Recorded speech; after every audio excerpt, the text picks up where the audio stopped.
Yo propongo comenzar porque de todas maneras es difícil que yo pueda leer el texto al pie de la letra. Así que aún proyectándolo, perdón, pero no me sale. Bueno, yo empiezo en un español lento mientras configuran el texto. Lo titulé Caso Joyce, herejía del deseo de ser el artista. Es un trabajo en curso para mí, es una pesquisa. Así que me va a venir muy bien las preguntas que puedan ir haciéndome al respecto.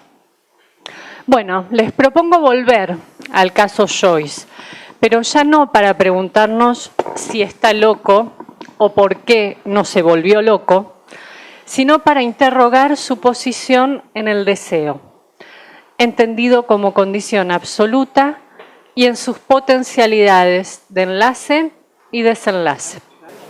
Bueno, me apoyo en una tesis de Lacan sobre Joyce, que no ha sido muy comentada, está en el seminario 23, y es que el deseo de ser un artista que mantendría ocupado a todo el mundo habría operado como compensación de la dimisión paterna, de la Verwerfung de hecho. Es una pregunta que Lacan se hace al inicio del seminario 23.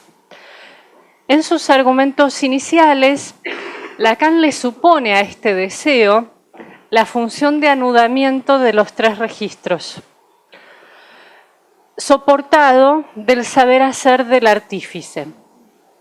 Luego, aquello que oficia de cuarto elemento que anuda parece ir variando en el seminario hasta llegar a la última formulación en términos del ego corrector del nudo.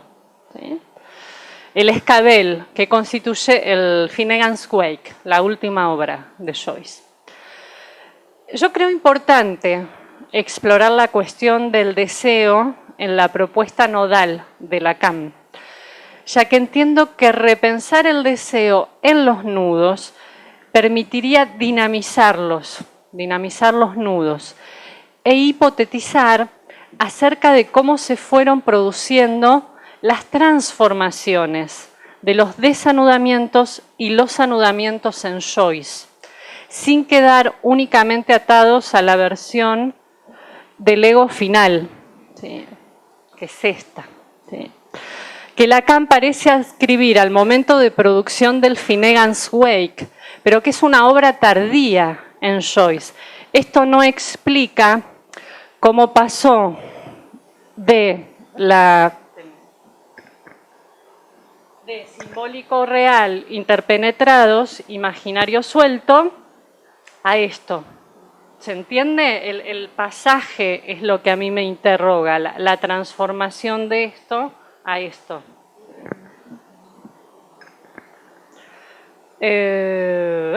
Porque el Finnegan's Wake es la obra de su madurez, ¿sí?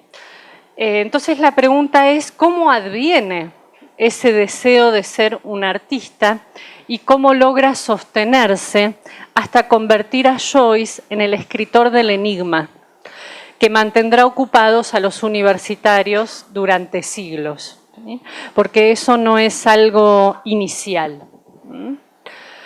Bueno, una primera aproximación es preguntarse de qué deseo se trata en el caso Joyce y cuáles son las condiciones de su advenimiento.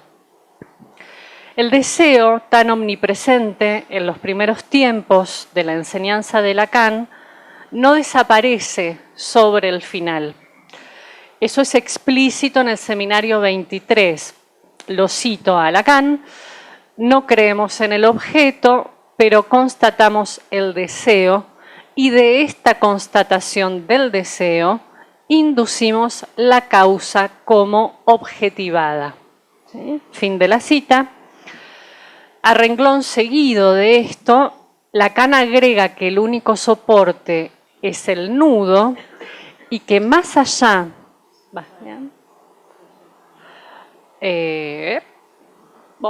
ya vuelve, que más allá del carácter abstracto del nudo, hay que concebirlo como algo concreto.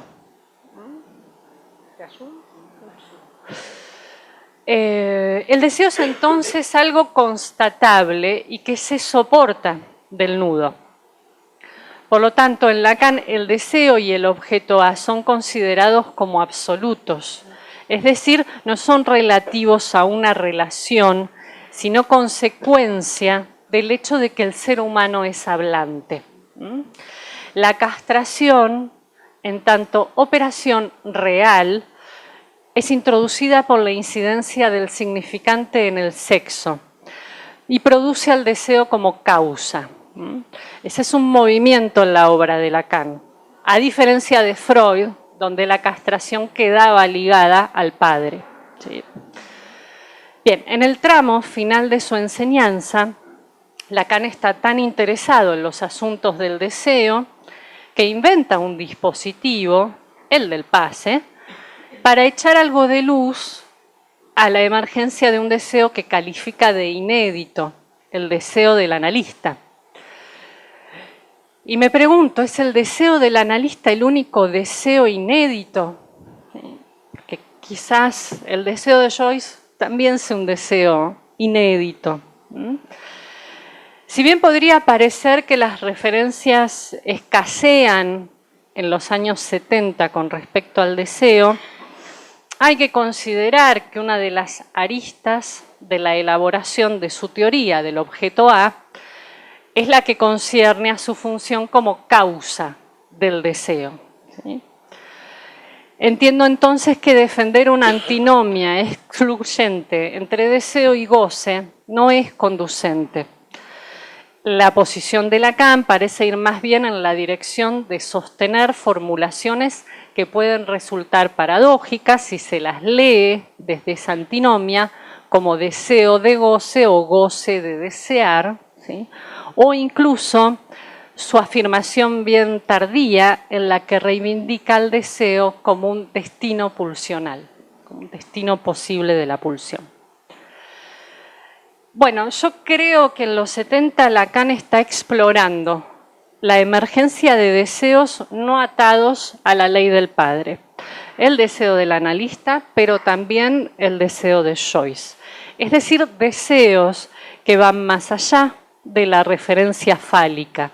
Deseos no todos, ¿sí? Más cercanos al efecto feminizante que Lacan atribuye al objeto A.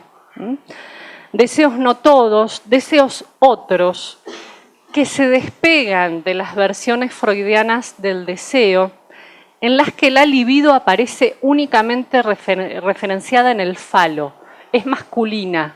¿Sí? Lacan vuelve sobre esto. Para Freud la libido es masculina, eso es un obstáculo.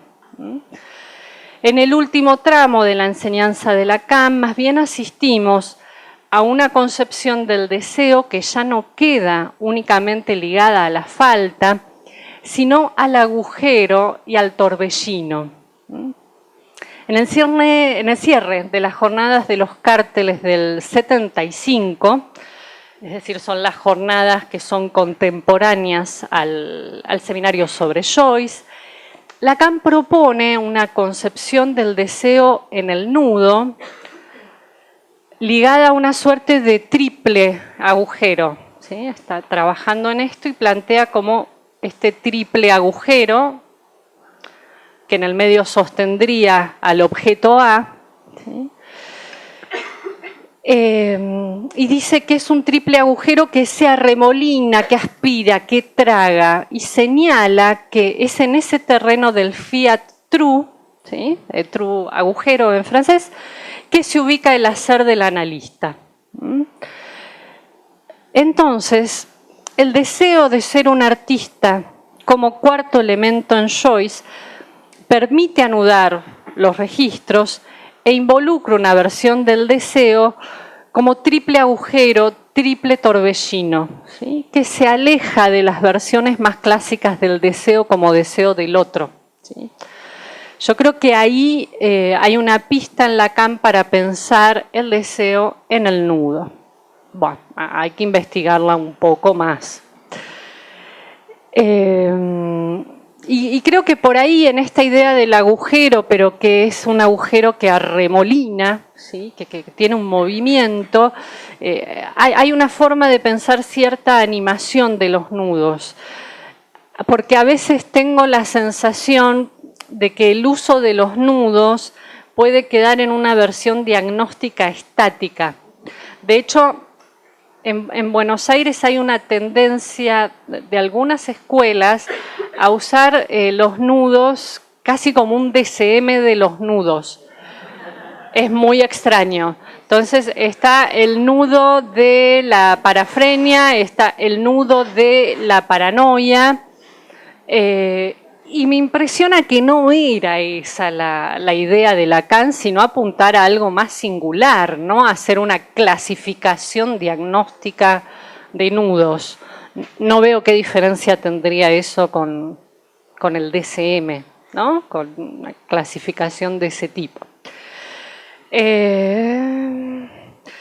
Bien, esto me conduce a preguntarme, ¿cuál es el soporte de un sujeto? ¿Sí? Dado que eso no está dado de antemano.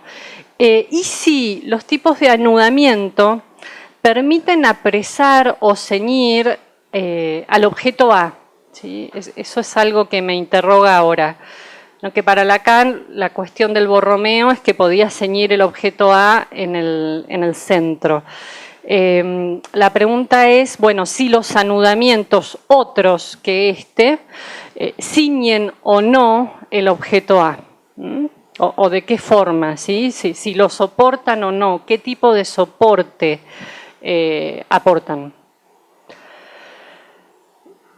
Bueno, creo que está claro que me interesan las transformaciones o los pasajes entre una cosa y la otra. Voy a saltar, espera. Esto ya lo dije. Sí, otra forma de preguntarlo es ¿qué consistencia aporta el anudamiento? ¿Sí? ¿Qué consistencia tienen los distintos tipos de anudamiento? En la medida que logran ceñir o no al objeto A. De hecho, en Joyce, para mí, este es el clásico, pero yo estuve ensayando otros, ya ven, porque encontré estos limpiapipas, no sé cómo se llaman, que me resultaron muy útiles de manipular. Yo creo que en Joyce hay versiones que son así y no, esto no soporta de la misma manera que esto, ¿sí? O hay otra que creo que es así, y tampoco ofrece la misma consistencia ni el mismo soporte. Estas son mías, no nos van a encontrar en el... Es experimental, estuve probando qué pasaba si el modo de anudar los registros se producía en otro punto, ¿sí? Y no da lo mismo, no da el mismo resultado. Por eso pienso que hay distintas consistencias y distintos soportes de acuerdo a dónde se produzca el síntoma, el cuarto, ¿sí? Espera, sigo salteando. Bueno, si hasta acá me acompañaron, yo voy a entrar en la diacronía del caso. Acá voy a saltar feo, espera. Acá.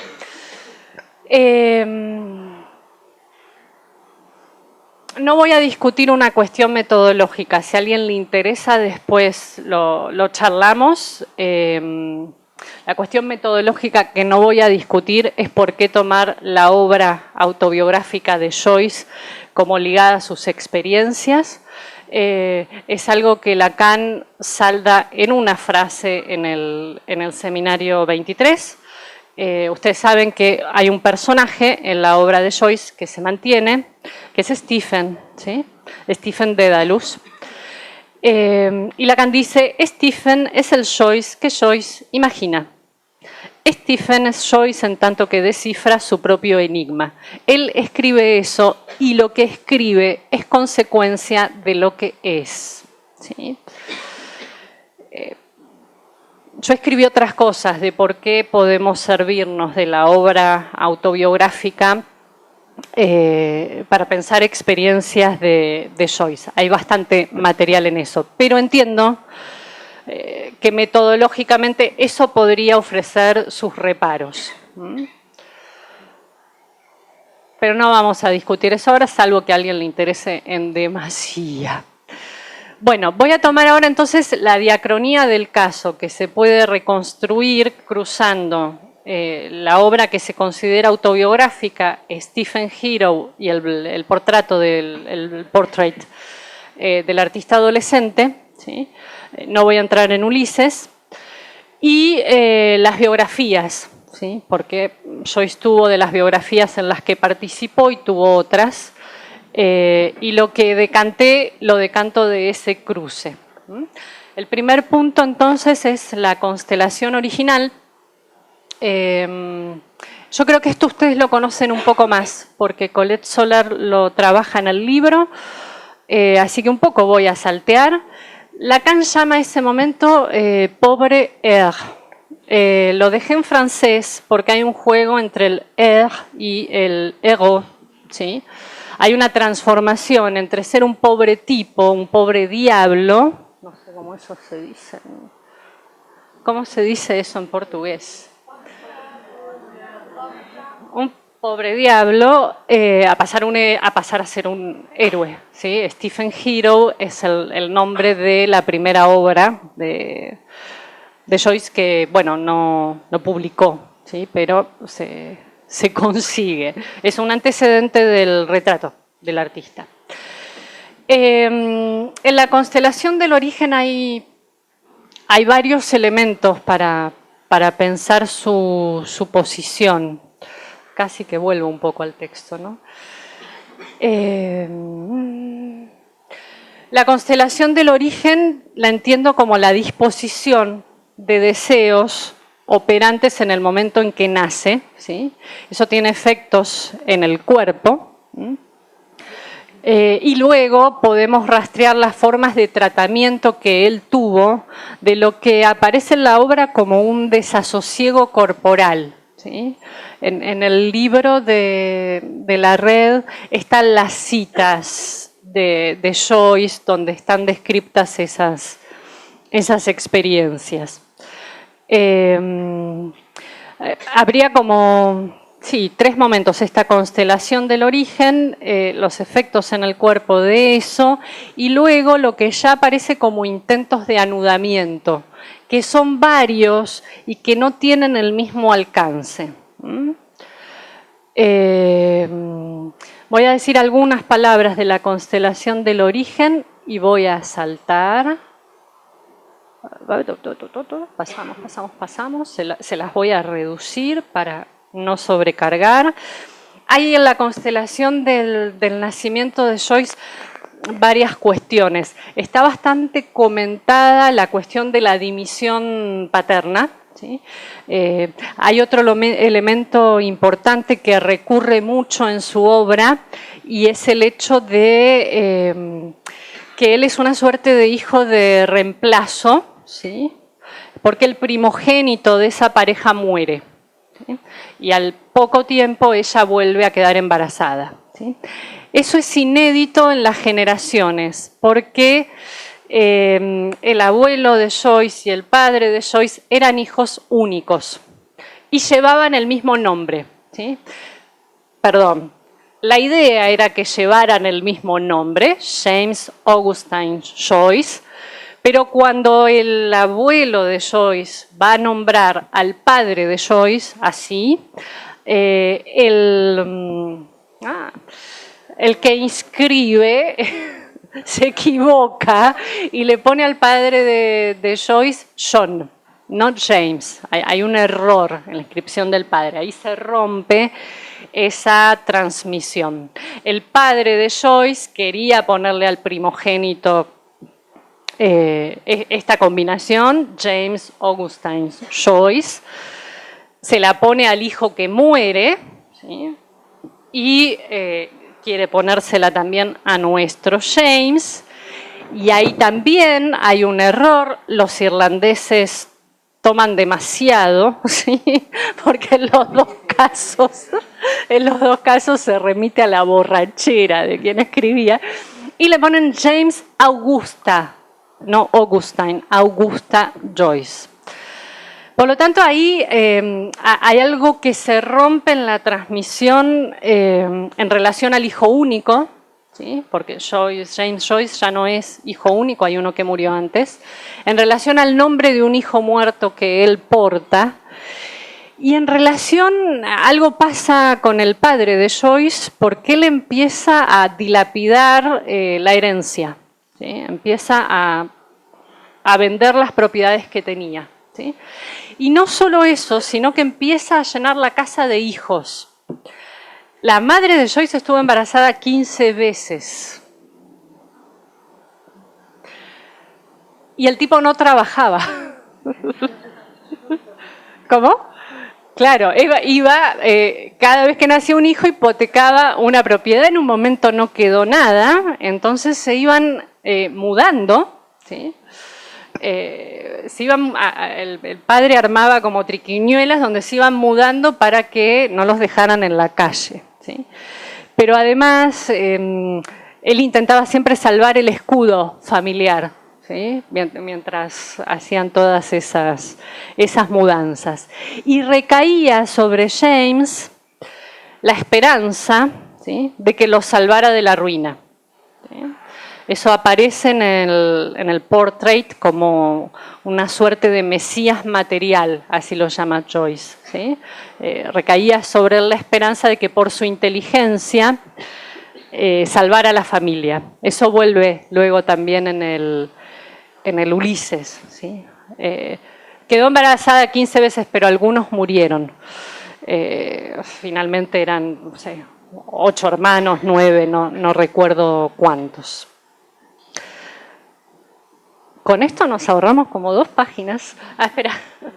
Hay algo que aparece en el Ulises que a mí me resultó interesante, que quizás es otra versión de esa dimisión paterna, ¿no? Porque era en el Ulises, que también es la historia de un hijo que busca un padre, ¿sí? Digamos que Joyce en el Ulises inventa un padre, ¿sí? Y hay una parte donde dice "the father's name that poisoned himself", ¿sí? El nombre del padre que lo envenenó. Y pensaba, quizás convenga a esa constelación original joyciana algo de esto, porque lo que el padre tenía para ofrecer venía envenenado, ¿sí? Venía poisoned, digamos. En el Ulises directamente aparece la historia de un padre suicida, ¿sí? Bueno, cierro ese hilo. Pero esto es parte de lo que encontró Joyce en un origen en torno a qué iba a posicionarse. Este no es un padre que se le presente como digno del amor. Aunque todos coinciden en que Joyce lo quería al padre, o sea, no ese es el asunto. Este no es un padre de la perversión, como lo llama Lacan, al menos esa es la hipótesis que yo tengo. Hay algo en que, digamos, aquellos que encarnaban la transmisión del nombre del padre me parece que aportan algo envenenado. Me gusta esa idea, después me cuentan cómo les resulta a ustedes. Y de hecho hay efectos en él de la Verwerfung de hecho, de la dimisión paterna. Lacan los ubica en el seminario. Está por un lado los efectos de la interpenetración de simbólico imaginario, de simbólico real, y el imaginario suelto, ¿sí?, que es lo más conocido. El asunto es cómo él intenta armarse un cuerpo y hay intentos previos a la cuestión del ego. Paso a contarles eso. Bien, vos me vas siguiendo bien. En este apartado, la armadura del héroe, ¿sí?, y la armazón de un cuerpo de hierro, ¿sí? Eso está bastante descrito en el retrato. yo no voy a volver a las experiencias del dejar caer el cuerpo. Las conocen, ¿no? Están como ultra trilladas. Eso insiste en la obra, la idea del cuerpo como una suerte de cáscara, pero además que una fuerza oculta, ¿sí? Quitaría esa cáscara, ¿sí? Desprendería ese odio. Hay algo llamativo que es la ausencia de afectación, ¿sí? La ausencia de afectación corporal en varios momentos. Eso Lacan ya lo había resaltado en el caso Aimé, muy temprano, ¿sí?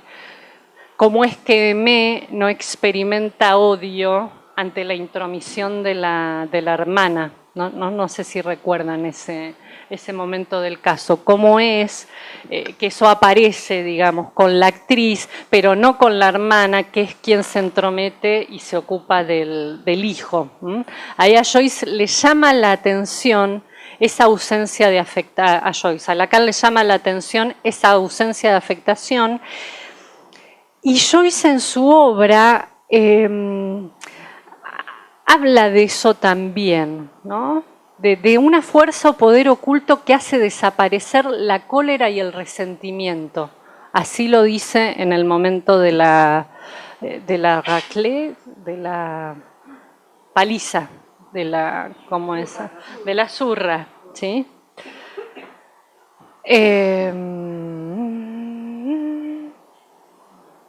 O incluso su incapacidad de experimentar tanto el amor como el odio, ¿sí? Eso me parece que es parte de lo que Lacan llama una relación sospechosa con el cuerpo propio, ¿sí? Es decir, un cuerpo que no aparece por el lado de la adoración, ¿sí? En el caso de Joyce, que Lacan dice que adorar el cuerpo es la raíz de lo imaginario y es la idea del sí mismo o ego. En el caso de Joyce, eso no se juega por el lado del cuerpo, se juega por el lado de una obra que desvelaría, dejaría insomnes a sus lectores durante siglos, ¿sí? Bueno, en este primer momento, entonces, tenemos, si lo pasamos a la cuestión de los nudos, reales, simbólico, interpenetrados, lo imaginario suelto. La pregunta es cómo eso de alguna forma se anudó, qué anudamientos se presentan entre eso y el ego del final. Yo creo que hay una suerte de anudamiento entre imaginario y real, ¿sí? En algo que Joyce llama su vagamundismo. Es un neologismo. Vagamundismo, ¿sí? Porque Joyce y Stephen, ambos, caminaban hasta 8 horas por día. Esto, que a veces es leído, comprendido como, y bueno, eran pobres, ¿sí? Entonces tenían que caminar. En mi experiencia con otros casos, a veces esas largas caminatas aportan una pacificación del cuerpo, ¿sí? Y no es una cuestión de dinero o de no poder pagar un transporte, sino que hace una economía libidinal, ¿sí? Joyce iba de una ciudad a otro pueblo caminando y pasaba horas caminando Dublín, ¿sí? Por eso todo esto que él toma de la ciudad tiene también que ver con esa práctica, ¿sí? Por supuesto que es un dato pequeño, pero ocupaba gran parte de su día. ¿Sí? Camina 8 horas por día, está la mayor parte del tiempo caminando. Eso, decía él, calmaba sus arrebatos de locura, la agitación febril de su sangre, ¿sí? El murmurar de la sangre en las venas. Fíjense cómo hay algo en el cuerpo que incluso parece sonorizarse, ¿sí? Ahora, ese vagamundismo, yo creo que es un intento, esperen, ¿cuál era? Me parece que toca, no es este, yo creo que habría que ubicarlo acá, ¿sí? No toca lo simbólico, ¿sí? Me parece que es algo que toca real e imaginario, pero ven que esto no queda, no soporta igual que este otro, ¿sí? Son cosas que estoy pensando, las podemos discutir. Eso es algo que se mantuvo bastante en él, ¿sí? Pero yo creo que esa consistencia no consigue apresar del todo al objeto A. En esos paseos es que él se dejaba invadir por las epifanías que hoy traía Sandra, por la presencia, se le hacían presentes ciertos objetos y ciertas conversaciones con una claridad particular, ¿sí? Con una revelación particular que él después empieza a coleccionar, ¿sí? Y que después empieza a entramar como enigmas en su obra. Che, no estoy siguiendo nada de esto. Bueno, más o menos.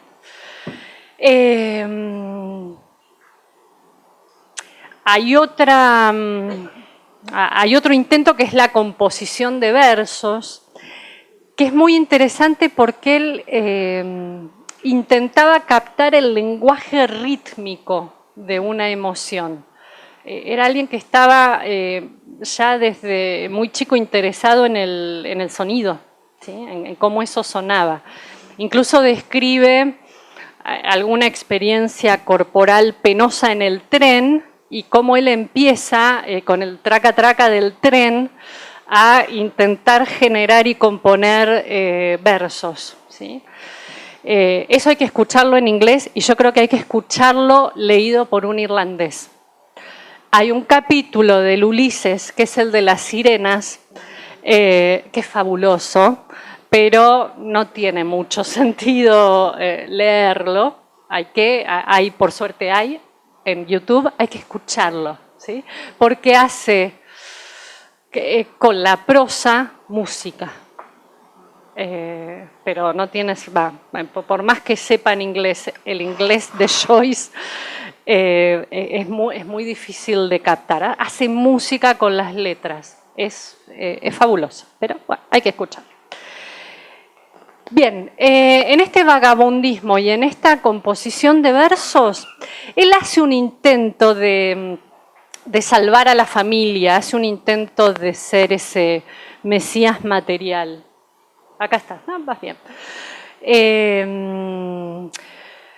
Es decir, porque él empieza a ganar premios con sus composiciones y con esos premios trata de darle pequeños gustos a la familia, ¿sí? Comprar un vestido, hace préstamos, se vuelve como una especie de banco para la familia. Pero él ahí dice que no logró sentir una comunidad de sangre con ellos, ¿sí? Al punto de imaginarse ligado por una especie de misterioso parentesco adoptivo, hijo adoptivo y hermano adoptivo. Y ahí yo creo que hay algo de una decisión íntima de no convertirse en redentor de esa familia, ¿sí? De hecho, él se va, él deja Dublín y no vuelve para la muerte de la madre y sus hermanas quedan en la miseria. Eso vuelve a aparecer en Ulises y la posición de Stephen es cuánto lo siento. Cuánto yo no. Digamos, ¿no? Está la pregunta de Lacan si Joyce era un redentor, ¿sí? Porque la cuestión de la redención es una versión de la perversión, pero él en ese punto no cede, ¿sí? No es un redentor. En el retrato aparece también la experiencia del inicio sexual, ¿sí? Y ahí este vagamundismo no alcanza para para responder a ese encuentro. De hecho, hay una suerte de fantasía de mutilación que se presenta ahí y la sensación de quedar como ceñido por el cuerpo de una mujer. Eso lo vamos a encontrar después en la relación con Nora. Lacan dice que Nora le va como un guante y creo que eso hay que entenderlo en un sentido bien corporal, es algo que ciñe un cuerpo. Y acá hay otro intento de él, que es transformarse en una suerte de héroe, de hero, ¿sí? Pasar de pobre tipo a héroe. Y acá toma algo que más bien venía de la madre. Sí, levanta. Que venía de la madre. La madre era muy católica y quería que él fuera sacerdote, ¿sí? Y él empieza con una rigurosa disciplina de rezos, ante, digamos, esa emergencia de la sexualidad, empieza con una disciplina de rezos, de ejaculatorias, ejercicios espirituales, mortificación de los sentidos, a la forma de los jesuitas. No sé si conocen, que es algo bastante extremo, rezo continuo del rosario, ofrecimiento heroico de sus pensamientos y sus acciones. Yo creo que ahí construye una suerte de armadura con los pensamientos, se refugia en esa iglesia diplomática y me parece que es una primera versión de lo que Lacan llama el Santo Madacam, que aparece al principio, ¿sí? Como una solución intermedia, ¿sí? Eso le da al cuerpo un armazón, pero creo que es un armazón del tipo cuerpo de hierro, ¿sí? Que es una expresión temprana de Lacan. Cuerpo de hierro. Ahí está. Que a mí me resuena con otra referencia de Lacan, que es el nombrar para. Esto es una hipótesis mía, no es que Lacan lo desarrolle así, pero el nombrar para es un proyecto que la madre designa y que se sostiene por su deseo, ¿sí? Y es un orden que puede ser preferido al nombre del padre por algunos sujetos, dice Lacan. El deseo de la madre basta en ese caso para marcar un camino, pero eso da, dice Lacan, un orden de hierro, ¿sí? Y ¿por qué no un cuerpo de hierro? ¿Sí? A mí me parece que ese tramo podría pensarse de esa forma, ¿sí?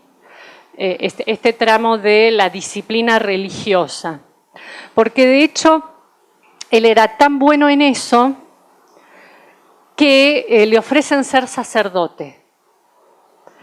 Y ahí emerge algo nuevo, ¿sí? Ahí hay un decir no, ya no solo al ofertado por el padre, tampoco al ofertado por los jesuitas, o sea, es una serie de rechazos lo que permite la emergencia de algo nuevo, porque él también rechaza esto que venía por el lado del deseo de la madre, ¿sí? Y de hecho en el Ulises vuelve ese episodio donde él se niega a cumplir con los preceptos pascuales y un amigo lo acusa de haber matado a la madre por eso, ¿sí? De haberla matado de un disgusto por eso. ¿Sí? Por haber, la madre le pide por favor que vaya, que cumpla con el precepto pascual, todos le dicen, la madre ya estaba muy enferma, hacelo, ¿qué te cuesta? Y él dice, no. ¿Sí? Lo dice en latín, non serviam, ¿sí? No serviré. Se queda más del lado de Lucifer, no serviré. No, o sea, no serviré al padre, no serviré a los jesuitas, no serviré al deseo de la madre. Y ahí es notable cómo en el retrato emerge algo nuevo, ¿sí? ¿Qué es este deseo de ser un artista? ¿Sí? Porque lo que cuenta el retrato es cómo él se encuentra con eso, ¿sí? Se encuentra con un deseo que es nuevo y que a él, a mí me impactó mucho cómo dice que a partir de ahí deja atrás las vestiduras mortuorias de su infancia, ¿sí? O sea que había algo de la experiencia de un cuerpo que no quedaba del lado de lo vivo, ¿sí? Bueno, vamos a las conclusiones. Perdón, no lo pude leer, se lo fui reduciendo, pero tendríamos oportunidad de intercambiar haciendo así. Entonces, me interesa resaltar, esto que emerge como inédito, emerge a partir del rechazo de lo ofertado, ¿sí? Y ese rechazo es múltiple, no es solo lo que venía del padre, era también lo que Irlanda quería para sus jóvenes, ¿sí? El destino de Irlanda para sus jóvenes era la religión católica, eso era lo establecido.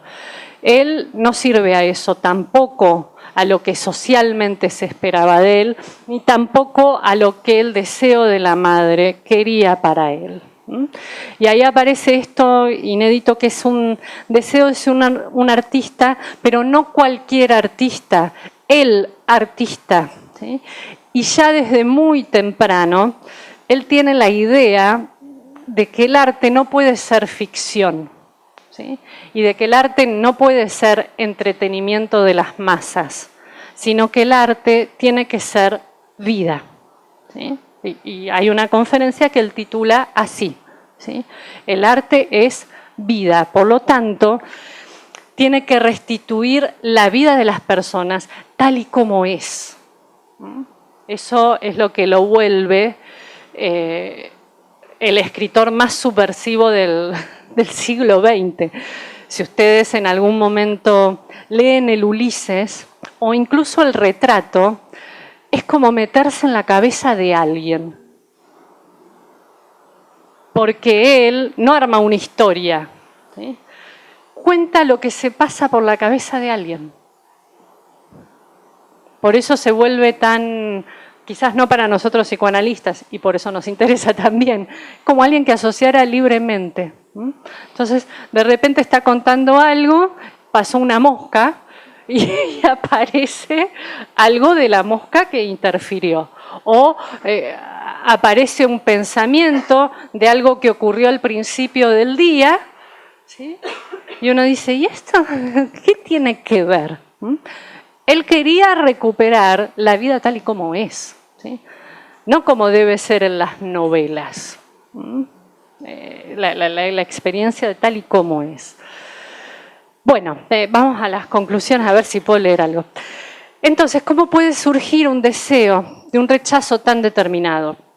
Porque es el rechazo de la oferta familiar, es el rechazo de la vía canónica, que era lo establecido socialmente para los irlandeses. Solo queda para él la vía de la herejía y su confirmación. Optar, como dice Joyce, por obedecer a la ley de su propio ser, ¿sí? Confirmar su elección de la herejía, dejar atrás su primera reacción de revuelta ante la misma, ¿sí?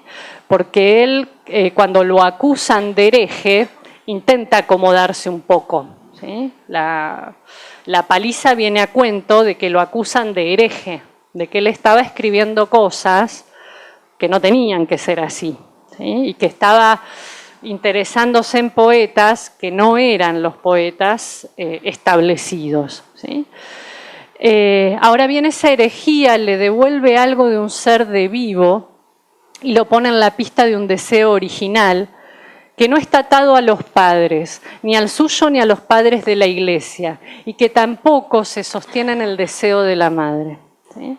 Es un deseo que no es efecto de la transmisión del otro, sino que se despierta a partir del rechazo. Un deseo original, que separa del otro en un sentido radical, ¿sí? Ese deseo herético de ser un artista tiene para Lacan el valor de operar como suplencia de la vestimenta fálica. Así lo dice en el Seminario 23. ¿Sí? No vestido por el falo, queda vestido por este deseo. ¿sí? Dice, la vestimenta fálica está suelta, esa es otra forma de decir, lo imaginario está suelto, él se viste con otra cosa. Entonces, yo creo que ese deseo se puede pensar con la propiedad que Lacan le adjudica al falo en el nudo, ¿sí? Que es la de transformar un falso agujero en uno verdadero, ¿sí? Atravesando. ¿Sí? Y que es eso lo que permite que los registros consistan de otra forma, ¿sí? Ciñan al objeto A, se mantengan juntos, lo soporten, ¿sí?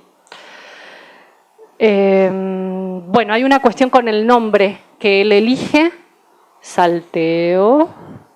Podemos volver si hay alguien que le interese.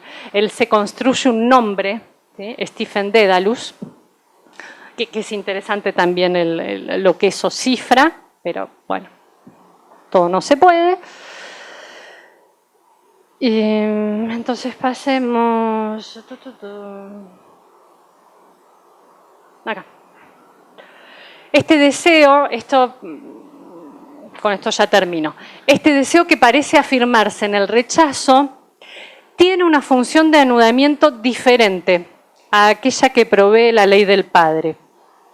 Porque si bien Joyce rechazó la ley del padre y el orden establecido, su posición de rechazo es determinada e inconstante, pero eso no lo relegó al aislamiento negacionista ni al ejercicio autístico del goce. ¿Sí? Joyce no escribía únicamente para gozar de sus private jokes. ¿Sí? Él quería mantener a los críticos ocupados por 300 años. ¿Sí? Y Lacan le llama la atención eso, porque bueno, cualquiera de nosotros puede delirar y decir, qué sé yo qué puede decir. Conocemos muchos locos, de hecho, que tienen alguna expectativa de este tipo, pero el tema no es ese, el tema es que Joyce lo logró.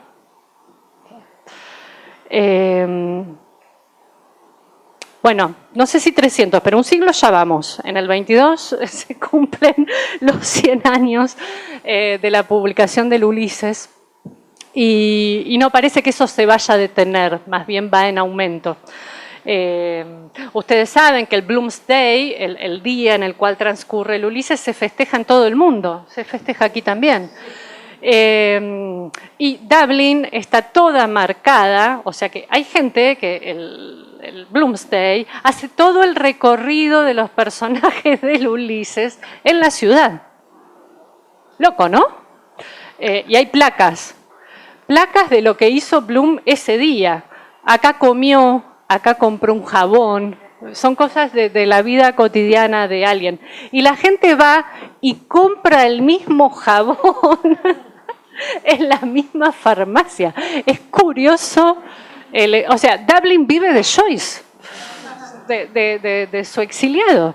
Es muy curioso el efecto social. Porque, por cierto, muchos leen el Ulises y dicen, esto no se entiende nada, efectivamente no es algo que esté hecho para ser entendido. Y sin embargo, de eso que está tan en el exilio, que fue tan resistido, nadie quería publicar el Ulises. Pintaba demasiado exactamente a los dublineses. Nadie quería publicar los cuentos, ¿sí? Pintaba una versión de Irlanda que los irlandeses no querían escuchar. Él logra que el Ulises se publique en París, ¿sí? Ni siquiera en un sitio de lengua inglesa, ¿sí? Fue muy resistido. Entonces, esa tentativa de enlazarse con otros y de impactar en lo social es un punto muy interesante, ¿sí? Porque él no queda ahí gozando solo, sino que quiere poner a trabajar a los joycianos. Y los hay, ¿sí? Logra, con esto termino, perdón, no lo seguí, él logra poner a trabajar a aquellos que lo rechazaron en un inicio, ¿sí?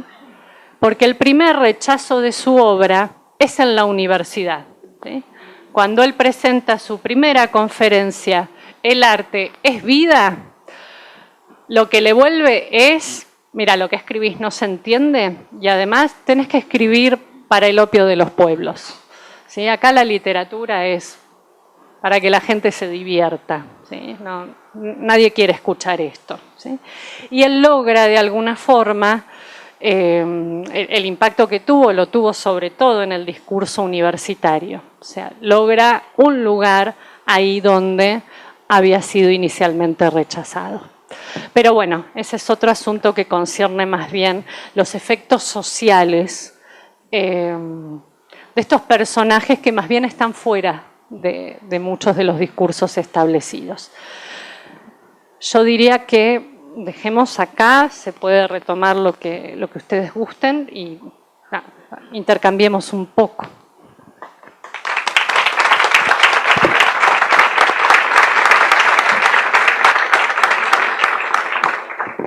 Antes de pasar a palabra, muitíssimo obrigada, Julieta, por esta proposta de trabalho que certamente aproveitaremos bastante na rede, certo? De psicose. Passo a palavra a Gláucia, que é quem vai debater. Antes de mais nada, Julieta, agradeço a você o trabalho. Quem tiver o acesso, quem pegar o nosso livro, vai ver que o texto de Julieta de agora, né, dialoga, avança do texto que está no livro. Né? Quem participou no ano passado da Rede Psicose, ouvindo o texto a leitura, né, o recorte que a Julieta faz do texto, mais alto assim? Quem ano passado esteve conosco na rede, vai lembrar um pouco dos textos do Joyce, que a gente foi lendo, e Julieta é uma constatação que nós fizemos, por isso nós iniciamos o primeiro semestre todo lendo Joyce, que leu Lacan sem ler o Joyce, ficava sem um laço.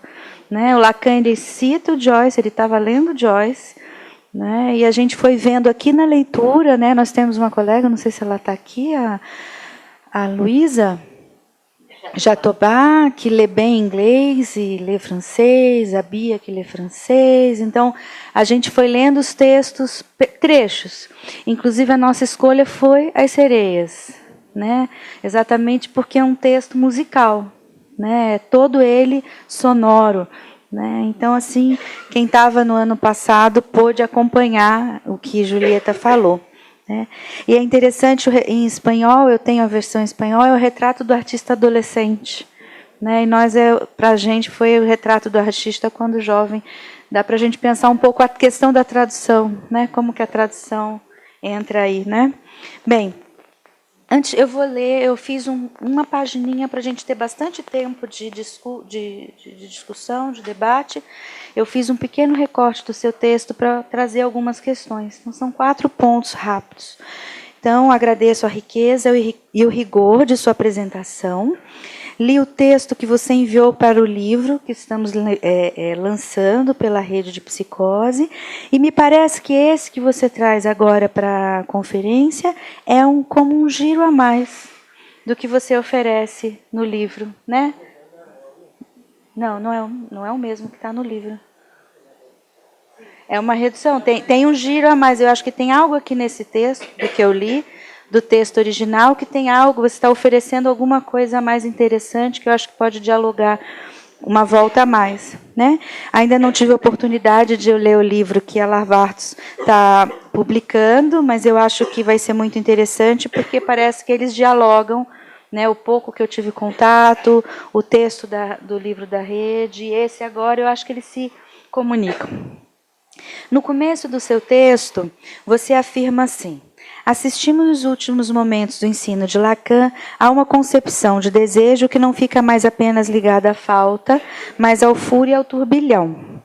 No encerramento da jornada de cartel de 75, contemporânea ao seminário de Joyce, Lacan propõe uma concepção de desejo no nó ligada ao triplo furo que rodopia, aspira, traga e ressalta que é nesse terreno do fiat true que se localiza o fazer do analista. Então, um primeiro ponto que eu queria te pedir que se você pudesse comentar um pouco mais, né, como você vai localizar o desejo homólogo nesse momento do texto é esse true do objeto A. né? Então, se você pudesse comentar um pouco, me chamou bastante atenção e eu achei muito interessante isso no texto. Um segundo ponto é que, apesar desse lugar do furo que turbilhona, né, você apresenta na sequência do texto o desejo de ser artista como um quarto que inoda, né? Você retoma isso do 23. Então, haveria aí uma diferença do desejo como furo, né, a esse desejo que inoda, no caso, corrige, como Lacan fala, né, o nó onde o corpo tinha se soltado. Então, a gente poderia pensar uma diferença. A minha última pergunta vai inodar essas duas, né? Em seguida, você nos abre uma discussão muito importante, mas ao mesmo tempo...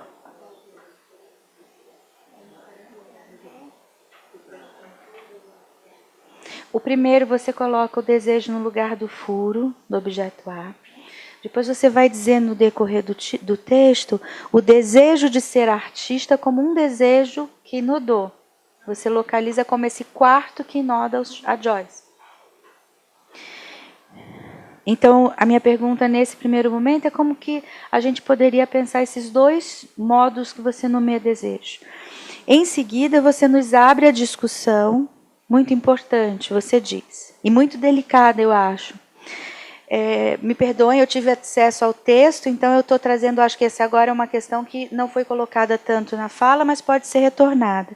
Não há uma escolha subjetiva possível na constelação da origem, a Julieta fala, porque isso já vem sendo gestado há várias gerações. É o trechinho dela.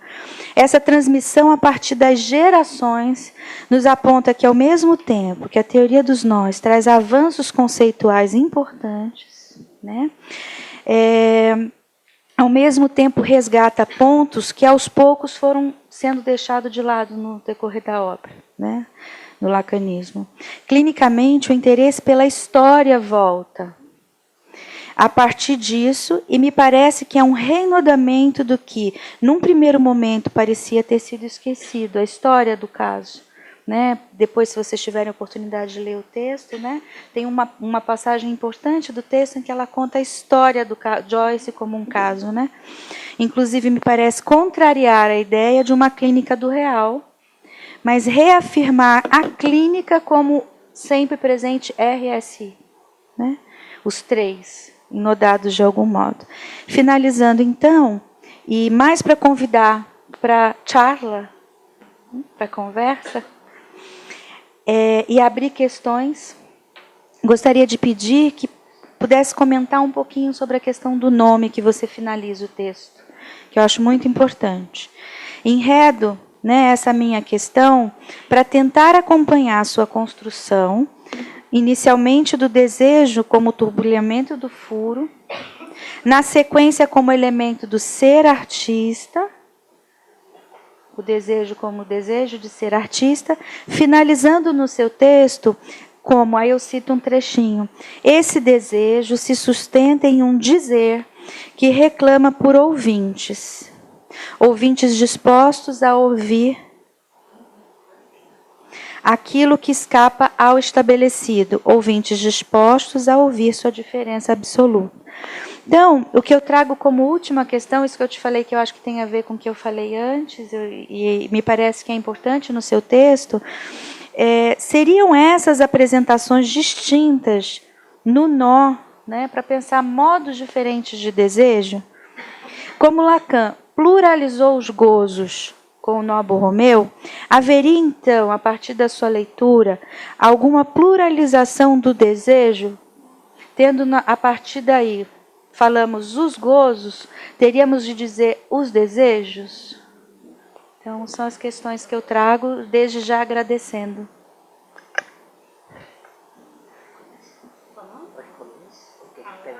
Perfeito. Bem, então, vamos a abrir. Silvana, você pediu, Ana está pedindo, esperen, Paula que está lá atrás, vamos de a três, porque senão... Sim, então, primeiro Silvana, Ana Laura, Paula Pires. Julieta, Julieta, muitíssimo obrigado. E Gláucia e Sandra também, né? Muitíssimo obrigado por estarem na frente dessa jornada, nesse intensivo que estamos vivendo hoje. Eu tomei a palavra inicialmente porque ela ficou silenciada na última mesa, que eu gostaria de ter falado, né? E destacado da fala da Dominique, né? Que a psicose, tal como a neurose, não é uma coisa fixada, né? Que tem um processo, né? Um processo do viver mesmo de cada um. Então, que o grande trabalho e ético clínico do analista é evitar o desencadeamento, quando ele ainda não está desencadeado, a psicose, né? E cuidar da estabilização, para que o outro não seja tão ameaçador, né? Então, essa é a nossa tarefa clínica, né? As perguntas que a Gláucia lhe faz são muito importantes, elas circulam no seu texto, publicado, e no seu texto agora também. Mas, assim, eu não tenho uma questão, eu teria uma coisa que me chamou a atenção, tanto da primeira mesa quanto desta. Que é interessante que o desejo decidido, esse que se extrai do final da análise, né, é o que faz escola, e que faz escola por séculos, e 50 anos, e há mais tempo. E essa heresia do desejo joyciano, que não quer servir nem ao pai, nem ao jesuíta, nem ao Estado, nem à mãe. Esse desejo também faz curiosos e seguidores, né, por bastante tempo, né? Então, o que mostra a potência do desejo. E como na nossa clínica precisamos cuidar disso.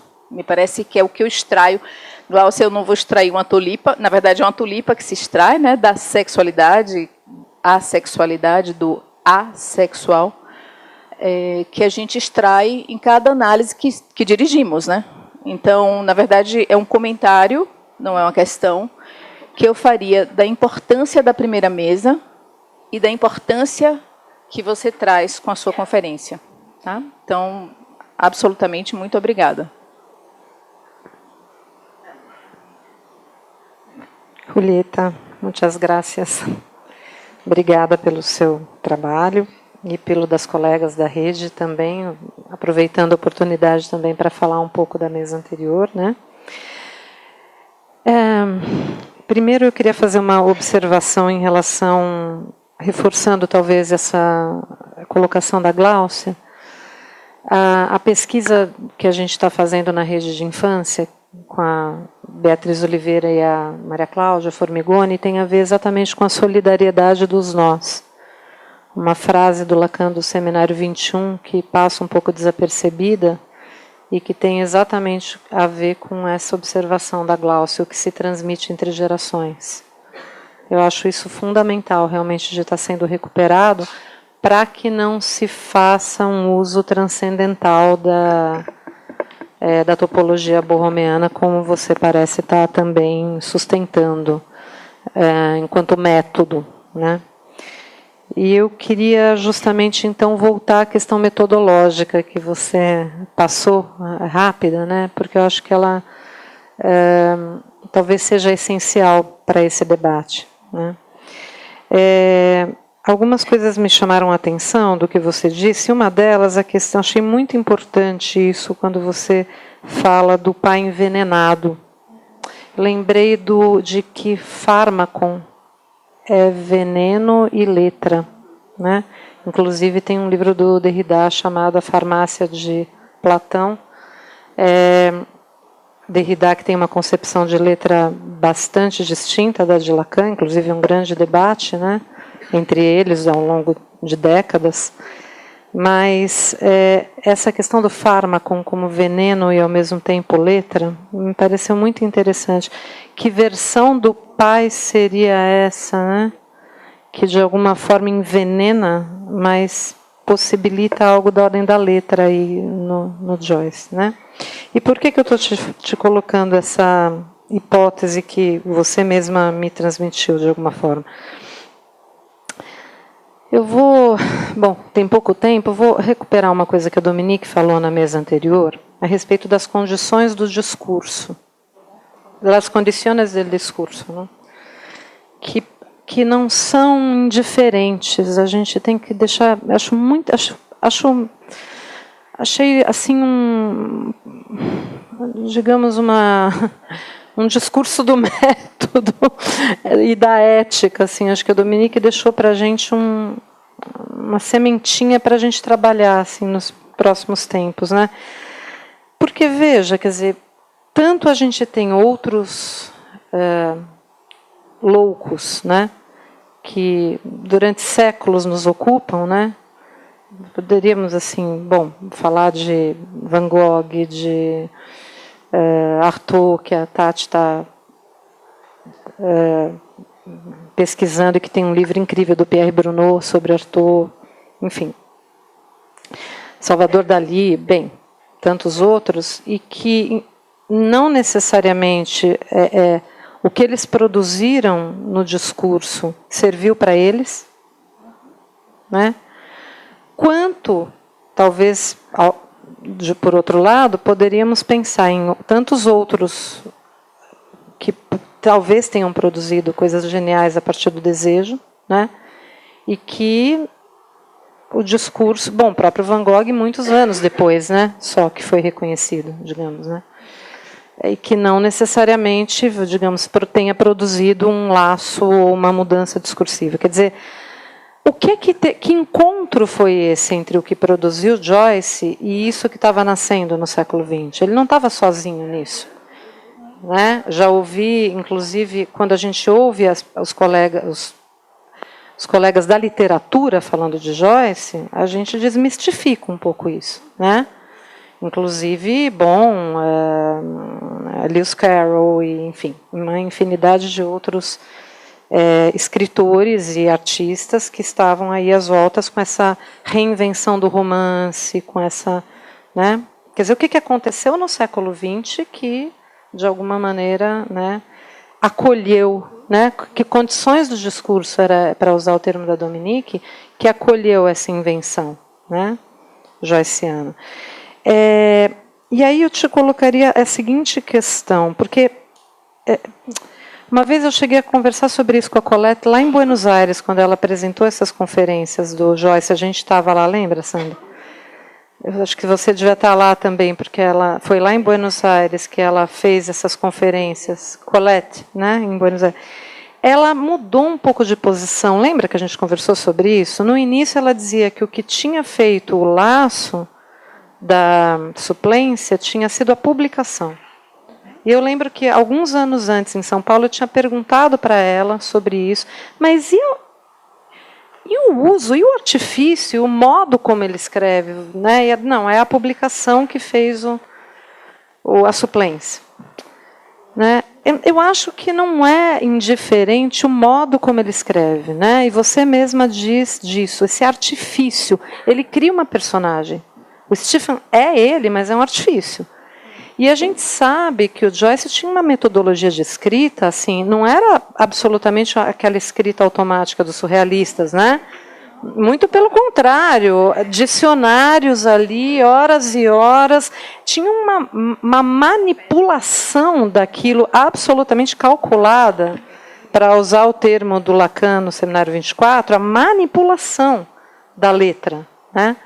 Então, como é que a gente poderia pensar isso? Quer dizer, isso que se publica, mas tem uma estrutura aí do fazer com a língua, né, que não é indiferente, né? Por isso acho que essa questão do método, né? Acho que.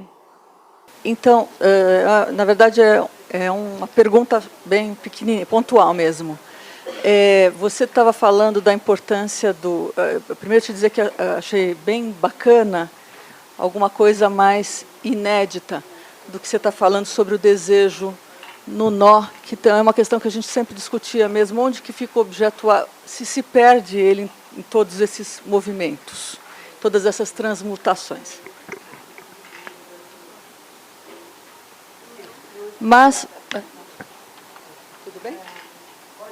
Pode. Mas você falou assim, que consistência tem os distintos enodamentos. Acho que você deu importância para isso na tua fala, né? E aí eu estava tentando entender o que você estava querendo dizer por consistência, e depois você diz uma frase que é, como é? Transformar um falso furo num verdadeiro atravessando, que assim consistiria de outra forma. Né? Então, a minha pergunta é por que você está chamando isso de consistência? Para além da materialidade, porque também tem uma existência e um furo. Porque você está... entende? Porque a movimentação, o que você está mostrando é uma certa materialidade, mas não é só uma materialidade. Né? Voy a tratar de hilar lo que va resonando. Lo que me quedó, que hay que aclararlo, es esto que decía Ana, que efectivamente el trabajo de Joyce en el Ulises es un trabajo de marquetería. No.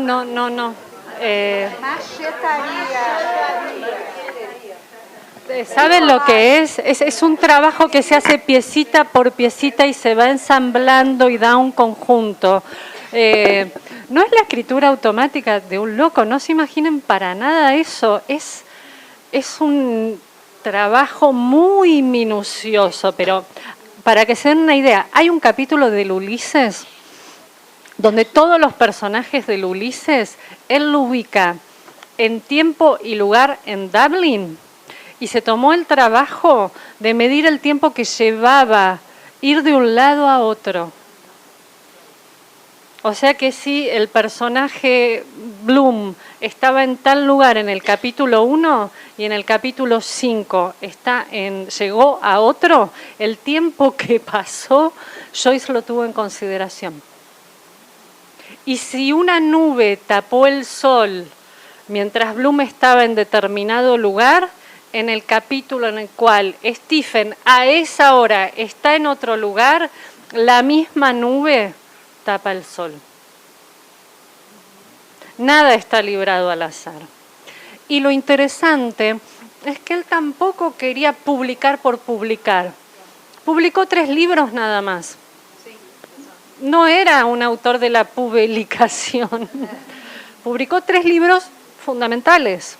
No, perdón, publicó más. También publicó Dublineses y Exiles. Pero como obra mayor es el Ulises, es el Finnegans, es el retrato. Después están las obras de teatro y los cuentos. Eso es todo. Tomó cerca de 10 años en cada uno. No era una obra arrebatada, ni tampoco era una obra para hacerse un nombre. Y yo disiento en pensar que es la escritura como procedimiento lo que lo anudó. Porque en ese trabajo de marquetería, él iba plantando enigmas. Y se divertía como loco. Y los joycianos lo siguen buscando. Es muy interesante leer el Ulises con un joyciano que te diga, esto que puso acá, el Ulises es una novela de 700 páginas. Esto que aparece en la página 10, en la página 584, vuelve a aparecer. Y quizás sea, acá Bloom le está mirando las piernas a una mujer, pasó un tranvía y le levantó la pollera. Y eso vuelve, es genial, una falda, levantó la falda. Son cosas así, es una mirada furtiva y de repente uno conoce a Bloom más de lo que se conoce a sí mismo. Porque está todo lo que él va pensando y todo lo que se cruza, uno llega a quererlo. Por lo tanto, no era hacerse un nombre porque sí, plantó enigmas dirigidos a que alguien los encuentre, o sea que eso es... Y a mí me parece que está más en eso que en el hecho de publicar en sí. No es como en Aimée, que en Aimée quería ser publicada y Lacan la publica y ella se brota porque no es publicada. No ese es el punto, porque Joyce no fue prácticamente publicado en vida. ¿Sí? Todo esto se produce en realidad después. Nadie quería publicar sus libros. El Ulises salió muy en en fascículos y en una tirada muy reducida, que fue en Francia, ni siquiera fue en lengua inglesa, ¿sí? La publica una mecenas. Y esto otro que decís, no estaba solo, es sumamente importante, porque yo tiendo a pensar que es un deseo lo que anuda, porque produce enlaces donde hubo otros que hicieron causa común con él. ¿Sí? Estuvo Ezra Pound, estuvo Samuel Beckett, de hecho, para que él escribiera el Finnegan's Wake, hubo una serie de escritores que lo financiaron. ¿Sí? Porque él no vivió nunca de su obra. ¿Sí? Hubo, de hecho, un proyecto que era para sostener el work in progress, ¿sí? Y permitirle a él escribirlo. ¿Cómo se logra eso? Eso se logra porque él logró captar el deseo de algunos otros. ¿Sí? Logró de alguna forma con su producción captar el deseo de algunos otros. Y yo tiendo a pensar eso en términos de deseo porque no se me ocurre de otra forma pensarlo. ¿Qué es lo que produce ese efecto de una causa en común, ese enlace, ese efecto social, que tampoco es un efecto de masa? Samuel Beckett, Ezra Pound no era gente tampoco muy amiga de lo establecido. Bueno, digo porque se suele transmitir la cuestión del ego como si fuera una cuestión meramente narcisista, o de la escritura como un cierto tratamiento del goce, pero yo creo que era mucho más que eso. ¿Por allí ibas? Sí. Bien. El padre envenenado que hace letra y no sé si puedo decir algo más. El otro punto era las condiciones del discurso y lo que se transmite. Que esto alguien más lo había tomado. Dominique. Sí. No hay elección en la constelación. Glaucia leyó todo lo que yo no leí. Así que lo trajo. No hay elección en la constelación, el interés por la historia.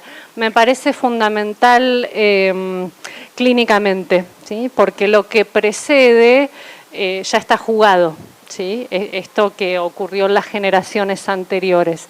Y es en relación a esa oferta que alguien se ubica, ¿sí? Esto se ha banalizado, como el otro no existe, entonces ya no nos interesamos más en eso. No, las condiciones del otro, lo que ocurre en la infancia, esas 3 generaciones, son claves clínicamente. Quienes trabajan con niños escuchan eso todos los días. Y quienes trabajamos con adultos tenemos que ir a buscarlo, tenemos que ir a buscar esas marcas.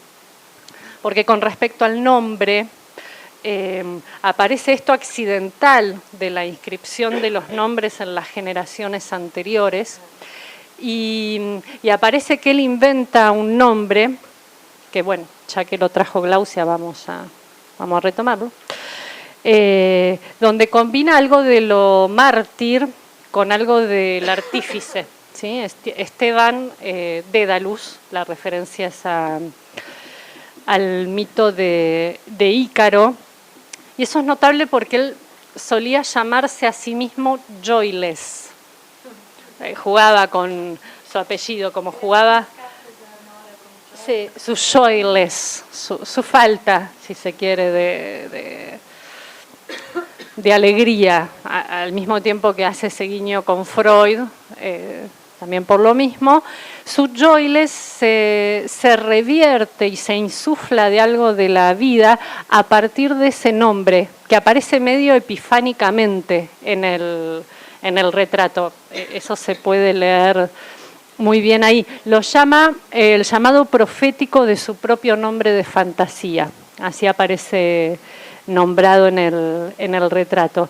Y dice, que eso me impactó, que el arte es la vida misma, es el centro selecto de vivificación, ¿sí? Lo que da y mantiene la fuerza para vivir, es la seguridad vital.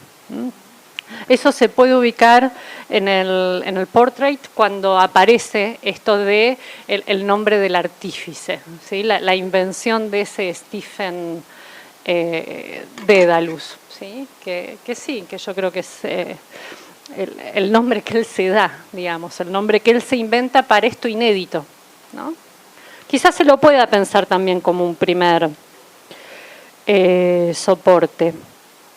A ver. Silvana, sí, esta potencia del deseo herético que liga, enlaza, a mí me parece clave. Y me parece clave para pensar la posibilidad del lazo por fuera del padre, ¿sí? O sea, hay otros tipos de lazos, donde hay algo que hace causa común, pero lo que hace causa común no es el padre, ¿sí? Y hay seguidores, y hay... ahora hay un movimiento que es muy interesante, que es el de los escuchadores de voces. Lo escucharon pasar. Es gente que se junta en un café a hablar de la experiencia de oír voces. ¿Qué tal?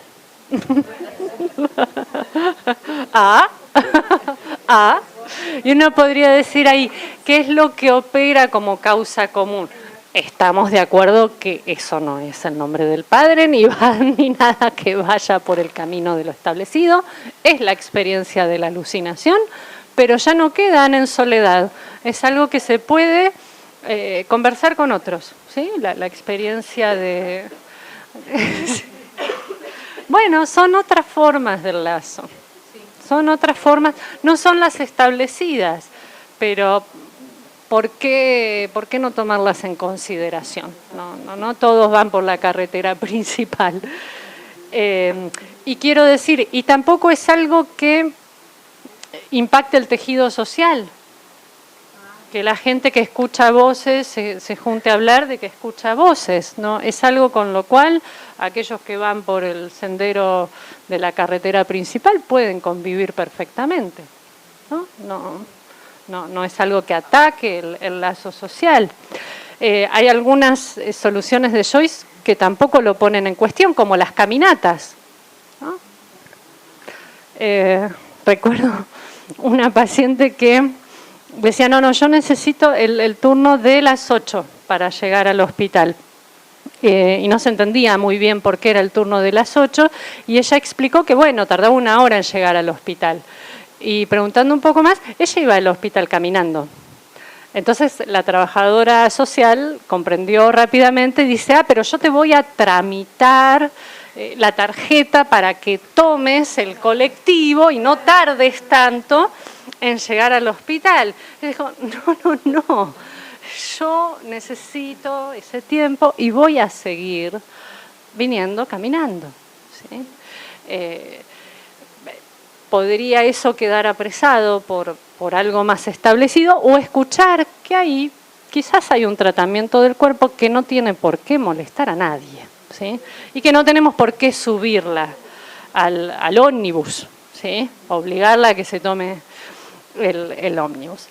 Con respecto al deseo, lo que hace agujero, yo creo que a mí me parece que es una idea que ya está en Lacan en el caso Schreber.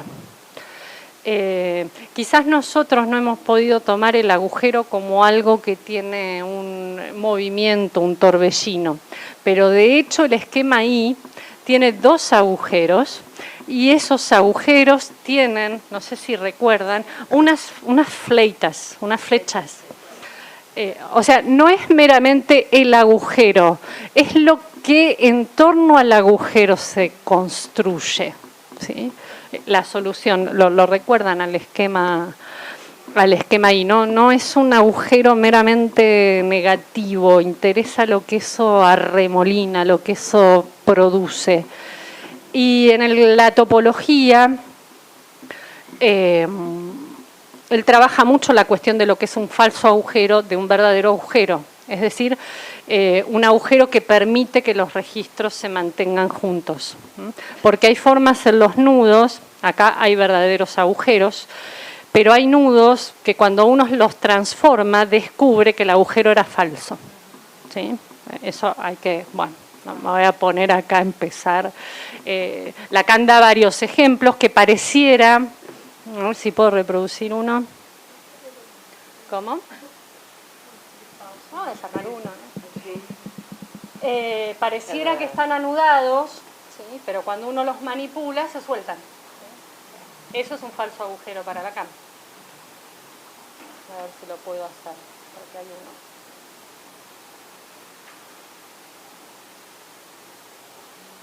Entonces, toda la cuestión de los agujeros es si son falsos o verdaderos en el sentido de si permiten mantener juntos a los registros. Alguien me había preguntado, el concepto de consistencia es justamente ese. Algo consiste si los registros pueden mantenerse juntos. ¿Sí? Yo creo que es este el que hace del falso agujero.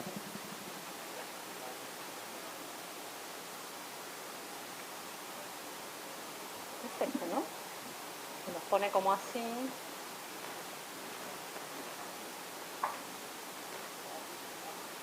Bueno, lo tendría que mirar en el libro, pero lo pueden ver. Pareciera que es un nudo, ¿sí? Pero no están anudados. O lo mismo,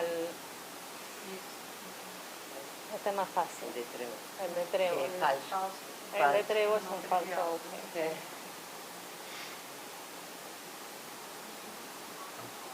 Bueno, esto hay que tomarse el tiempo de armármelo. Armame el trébol. El ejemplo del trébol también es un falso agujero.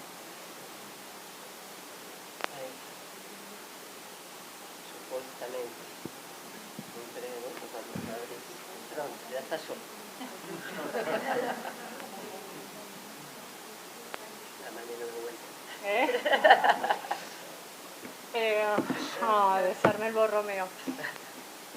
Este parece el Trisker del Borromeo, parece este, pero es un falso agujero. ¿Sí? Bueno, para eso hay que cuichi, ponerse a manipular estas cosas. Bueno, no sé cómo estamos. Es la una, casi que tenemos que terminar. Aquí el secretario dice que tenemos que terminar. Somente quería recuperar algo que paralelo escrito, digo porque ando con eso en la cabeza, en un seminario de 18 precisamente, o grande debate con Derrida, paralelo ao escrito, Lacan comienza a dar otro valor a fala, a la palabra. ¿Sí? Eso para pensar o que se transmite entre xerações. Não é só da ordem do escrito, sino precisamente da transmisión y do valor. Hay una recuperación en relación a palabra, a fala, específicamente a partir do seminario de un discurso que no fosse do semblante. No, incluso antes, lo que se juega en el decir, exactamente, no en lo dicho. Exactamente desde el seminario 15 do acto analítico. La música que acompaña la llegada de alguien. Habría que pensarlo más en un término sonoro, no en el término de lo que se ha dicho o no. Exactamente. Sí, algo del tono que acompaña la llegada de alguien. Es que vai. O secretário me mata. Mas... Não, é só para essa questão. Eu vi uma vez num anúncio, numa representação teatral do texto de Joyce, o pessoal que estava fazendo a peça citava, inclusive uma citação que passei para a Colette Soler, citava o Joyce dizendo que eu escrevo não é para ser lido, é para ser ouvido. Então, é justamente esse a mais, da sonoridade, mas também do dizer, mas também da enunciação que escapa ao fluxo dos ditos. e que envolve forçosamente o corpo. E isso era a minha pergunta, mas eu não vou fazer, porque o secretário... Bom, Leo, você disse que você tem que anunciar algo. Primeiro, muito obrigada, Julieta, muito obrigada mesmo, foi realmente muito bom que pudieras decir aqui para nós, ¿sí? Te agradecemos mucho. Es difícil agradecer a una colega de Argentina sin falar en español. Disculpen. Muito obrigada em nome do fórum, em nome da rede, e a gente vai retomar, de fato, como a Gláucia disse, há diferentes momentos, e quando conversei com a Julieta, ela me disse que ela queria trazer para esta conferência diferentes desenvolvimentos a partir do que foi todo este trayecto que está publicado no livro, tá? Então, para aqueles que queiram acompanhar este percurso de Julieta, temos um primeiro momento aqui, por isso, no livro, e o que aparece na conferência, que tem toda a proximidade com o que hoje apresentou. E muito obrigada, Gláucia, pela leitura e pelas questões.